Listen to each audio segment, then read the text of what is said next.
भोसले घराण्यांची ऐतिहासिक तलवार जो आहे ते लिलावात निघाली होती आणि खरं तर राज्य सरकारने ती विकत सुद्धा घेतली आहे, त्यामुळे ते नागपुरात येण्याचा मार्ग मोकळा झालेला आहे। या सगळ्या संदर्भात बोलण्यासाठी आपल्यासोबत भोसले राजघराण्याचे मुदुजी राजे भोसले आहे। महाराजांना आपण विचारूया कशा पद्धतीनं त्यांचा आनंद आहे। खरं तर त्या तलवारीसाठी अत्यंत महत्त्वाची आहे, धरोहर आहे। ही सर्वात प्रथम तर ही तलवार आपल्या महाराष्ट्रामध्ये आली, आपल्या नागपूरला येईल यासाठी सर्वात आपल्यासाठी आनंदाची बाब आहे। मी मुख्यमंत्री महोदयांना, फडणवीस साहेबांना, सांस्कृतिक मंत्री शेलार साहेबांना खूप खूप धन्यवाद देतो नागपूरकर भोसले परिवाराच्या तर्फे। तसंच प्रिंट मीडिया, इलेक्ट्रॉनिक मीडिया यांनासुद्धा मी नागपूरकर भोसले परिवाराला धन्यवाद देतो, कारण की त्यांनी हाही तलवारीचा मुद्दा हा गेल्या 2-3 दिवसापासून पूर्ण नागपुरात नाही, महाराष्ट्रात नाही, पण पूर्ण भारतामध्ये पोहोचवण्याचं लोकांपर्यंत, शासनापर्यंत आपण कार्य केलं, त्यामुळे हे शक्य होऊ शकलं असं मला वाटते। सरकारने ज्या पद्धतीनं अत्यंत जलदशील गतीनं खरं तर प्रयत्न केले, कारण की खूप कमी कालावधी मिळाला आणि त्या सगळ्यामध्ये बिडिंगही कुठंतरी वाढली। या सगळ्या कालावधी कमी मिळाला, कालावधी थोडा जास्ती मिळाला असं आमचं कॉन्टॅक्ट्स बरोबर राहिले असते। हे शॉर्ट नोटीसवर हे झालं, शासनाने एवढं लवकर पाऊल उचललं त्याबद्दल तुम्ही धन्यवाद देतो, कारण की थोडं त्यांना कुठंतरी अडचणी आल्या म्हणून ते गव्हर्नमेंट स्वतः बीट नाही करू शकत, कोणी प्रायव्हेट माणसाला त्यांनी हायर करून ते बीट केलं।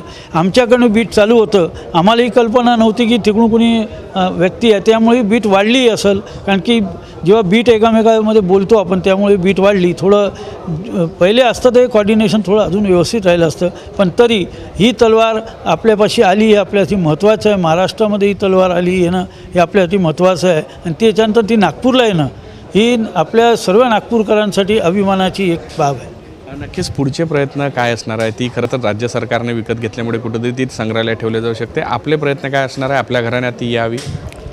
मी तर सर्वात प्रथम मुख्यमंत्री साहेबांना, शेलार साहेबांना मी पर्सनल भेटणार आहे, त्यांचा धन्यवाद करणार आहे, आणि सोबतच त्यांना निवेदन करणार आहे की ही आमच्या घराण्यात तलवार तिने आम्हाला द्यावी, कारण की ती जेणेकरून आम्ही राजवाड्यात ठेवू, आमच्या संग्रहालयात ठेवून लोकांच्या दर्शनासाठी तिला उपलब्ध करू, आणि ती एक धरोहर आहे ऐतिहासिक।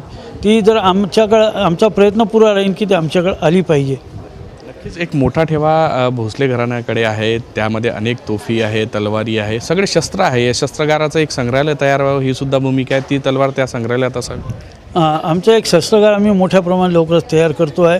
त्या संग्रहालयामध्ये ह्या ज्या आपल्याजवळ वस्तू आहेत त्याच्या व्यतिरिक्त अजून वस्तू आपण ते डिस्प्ले नाही करू शकतो जागेच्यामुळं, ते बी तिथं डिस्प्ले होईल, त्याचा इतिहास तिथं येईल, सोबत ही तलवार त्याच्यामध्ये राहिली तर या सर्व गोष्टीला एक ऐतिहासिक, अजून मोठं एक ऐतिहासिक वळण होईल हे निश्चित आहे लोकांचे। त्या सगळ्यासाठी जे आहे भोसले घराण्याच्या वतीने प्रयत्न केले जाणार, एक मोठं संग्रहालय बांधलं जावं, त्यामध्ये ही तलवार जी आहे ती असावी। यासोबत भोसले घराण्याकडे असलेले जे शस्त्र होते ज्या काळामध्ये युद्धासाठी वापरले गेले त्याच्यासाठी सगळं संग्रहालय तयार व्हावं हा सुद्धा मानस आहे। त्यामुळे सर्वात पहिलं आता ही सरकार ही जे तलवार आहे ती सरकार भोसले घराण्याच्या ताब्यात देते का स्वतः कुठंतरी संग्रहालयात ठेवते हे पाहावं आता महत्त्वाचं असणार आहे। व्हिडिओ जर्नलिस्ट सौरभ बोलेसह पराग डोबळे, साम टीव्ही न्यूज, नागपूर।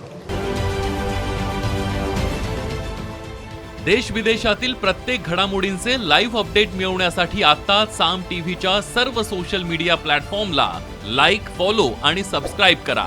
तसंच सर्व नोटिफिकेशनसाठी बेल आयकॉन प्रेस करायला विसरू नका।